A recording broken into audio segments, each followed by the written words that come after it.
श्री स्वामी समर्थ. नमस्कार स्वामी भक्तांनो. कधी तुमच्यासोबत असं झालंय का? तुम्ही देवासमोर किंवा स्वामींच्या फोटोसमोर बसला आहात, हातात जपमाळ घेतली आहे आणि तोंडाने श्री स्वामी समर्थ जप सुरू केला आहे, पण तुमचं मन मात्र तिथे नसतंच. शरीराने तुम्ही देवासमोर असता, पण मनाने तुम्ही ऑफिसमध्ये, स्वयंपाकघरात किंवा एखाद्या जुन्या आठवणीत हरवलेले असता.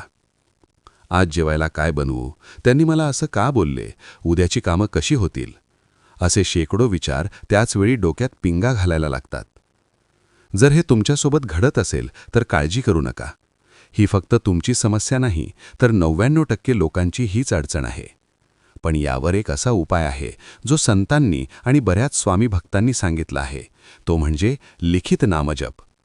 आजच्या व्हिडिओमध्ये आपण पाहणार आहोत की जेव्हा मन एकाग्र नसतं तेव्हा लिहून केलेला जप कसा जादू करतो, हे कोणी करावं आणि याचे नियम काय आहेत. चला तर मग समजून घेऊया. बघा, आपलं मन हे वाढ्यासारखं चंचल असतं.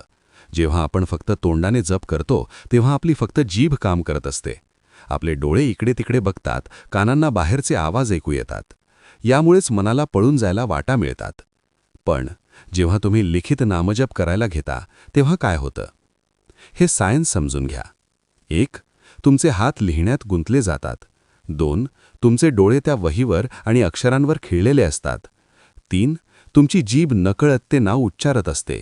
आणि 4. तुमचं मन पुढचा शब्द काय लिहायचा आहे यात मग्न असतं. जेव्हा शरीराची सगळी प्रमुख इंद्रिय एकाच कामात व्यस्त होतात तेव्हा मनाला बाहेरच्या जगात फिरायला संधीच मिळत नाही. म्हणूनच ज्यांना ध्यानात एकाग्रता साधता येत नाही त्यांच्यासाठी लिखित जप हे साक्षात साधना आहे. आता सगळ्यात महत्त्वाचा प्रश्न, लिखित नामजप नक्की कसा करायचा, याचे काही खास नियम आहेत का? याचं उत्तर आहे अतिशय सोपे नियम. तुम्हाला फक्त एक वही आणि पेन हवा आहे. बाजारात खास नामजप वह्या मिळतात, ज्यामध्ये रकाने आखलेले असतात. तुम्ही त्या वापरू शकता किंवा एखादी नवीन कोरी वहीसुद्धा वापरू शकता. शक्यतो लाल, केशरी किंवा निळ्या रंगाची शाई वापरा. लाल रंग हा शक्तीचा आणि ऊर्जेचं प्रतीक मानलं जातं, त्यामुळे लाल शाईने लिहिलेला जप अधिक प्रभावशाली वाटतो. लिहिताना घाई गडबड करू नका. हे काही शाळेचं होमवर्क नाही जे पटापट संपवायचं आहे. प्रत्येक अक्षर सुवाच्य आणि सुंदर काढा. जसं आपण देवाला फुलं अर्पण करतो तसं प्रत्येक अक्षर आपण देवाला अर्पण करत आहोत हा भाव ठेवा. लिहिताना मनातल्या मनात किंवा अगदी हळू आवाजात त्या मंत्राचा उच्चार करा. उदाहरणार्थ, जर तुम्ही श्री स्वामी समर्थ, यामुळे तुमचा जप दुप्पट होतो. अनेक भक्तांच्या मनात शंका असतात की हे फक्त ब्राह्मणांनी किंवा वयस्कर लोकांनी करायचं का? तर मित्रांनो, लिखित नामजप कोणीही करू शकतं. स्त्री असो वा पुरुष, लहान मुलं असोत वा वृद्ध. तुम्ही सोफ्यावर बसून, खुर्चीत बसून किंवा खाली मांडी घालून तुम्हाला जसं सोयीस्कर पडेल तसं बसून लिहू शकता. फक्त एकच पथ्य पाळा, मन स्वच्छ असावं. महिला मासिक पाळीच्या काळातही लिखित नामजप करू शकतात. वेळ कोणती असावी?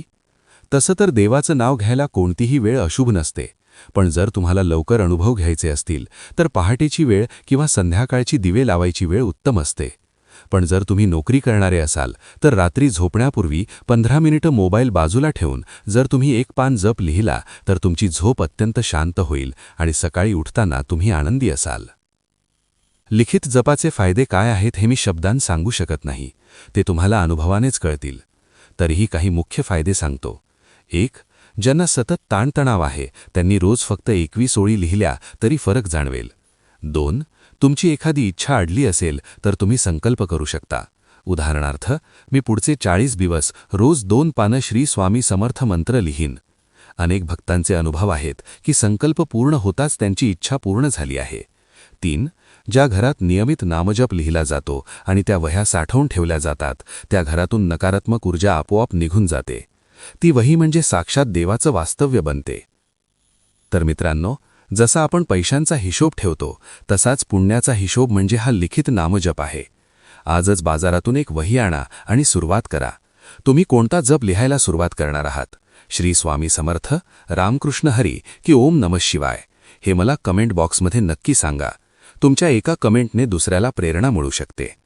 हा व्हिडिओ आवडला असेल तर लाईक करा आणि अशाच आध्यात्मिक माहितीसाठी आपल्या चॅनलला नक्की सबस्क्राईब करा. भेटूया पुढच्या व्हिडिओमध्ये. तोपर्यंत श्री स्वामी समर्थ.